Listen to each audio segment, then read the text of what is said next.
President Biden has ended the Trump administration's zero-tolerance policy that has separated families at the border, and they did so, in their words, as a deterrent.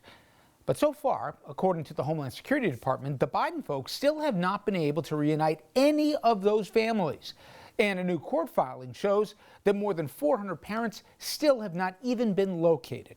Now, those are numbers. Now, what we'd like to do is to put a human face on this. It's not about politics, it's not about red or blue. It's about suffering and, frankly, desperation.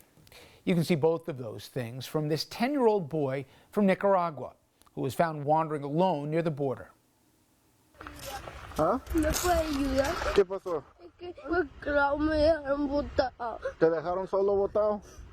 ¿Vienes con tu mamá o tu papá? Nadie. Yo venía en un grupo que venía de entrega con usted y al final me dejaron botado y venía aquí a pedir auxilio.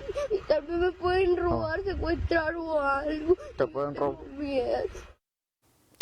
He was brought to this facility in Donna, Texas. That's reportedly so overcrowded right now the kids have to sleep in shifts there as there's not enough room for all of them to lie down at a single time.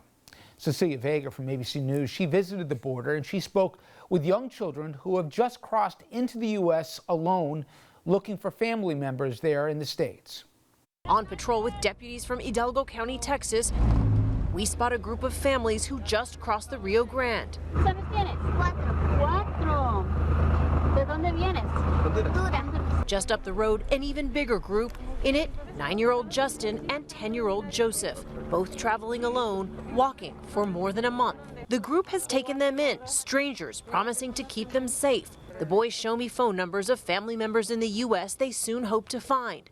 Justin takes off his backpack to show me this hat. Este es el número de tu abuelo, ¿verdad? This is his grandfather's phone number. Joseph's aunt's number written right here. This is his aunt's phone number.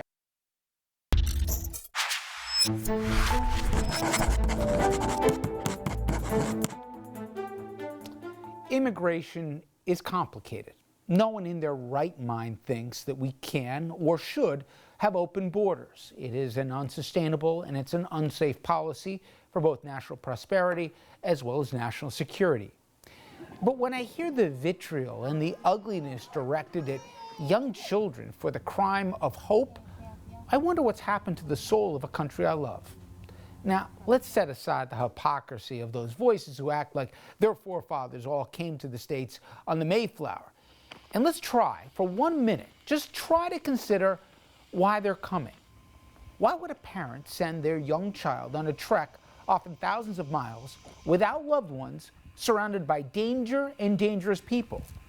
Why would they send a child to a country where he or she often can't speak the language, doesn't know the culture, and will be welcomed by a reception that will be anything but open arms? Why would a parent spend their life savings to put this child on a journey that carries the possibility that they may never see their loved one again? Could the answer maybe be, maybe just maybe, that like any parent that watched that kid crying, you feel for the kid, that maybe those parents love their kid? Think about, because I have. What would you do if that was your kid? What would you do if your child was faced with the future of poverty, violence, and gangs? What would you do if you couldn't offer your 9-year-old an education or a future? Now, I've been to both sides of the border not long ago, and the sense of fear in these kids' eyes is palpable. They're all running from things that no child should have ever seen, and they're in an uncertain limbo that breaks your heart. Now, I don't sit here and pretend to have all the answers or all the policy prescriptions, but I know this. These children are not the enemy. They are the victims. And if the ugly voices in this country now speak for an entire political party, then we got bigger worries than scared kids wanting a piece of the American dream. When we come back, as a growing number of people now identify as Democrats, not Republicans, we're going to show you how and when the GOP first took a trip to Crazy Town and how there is a through line from then to today. We'll be right back.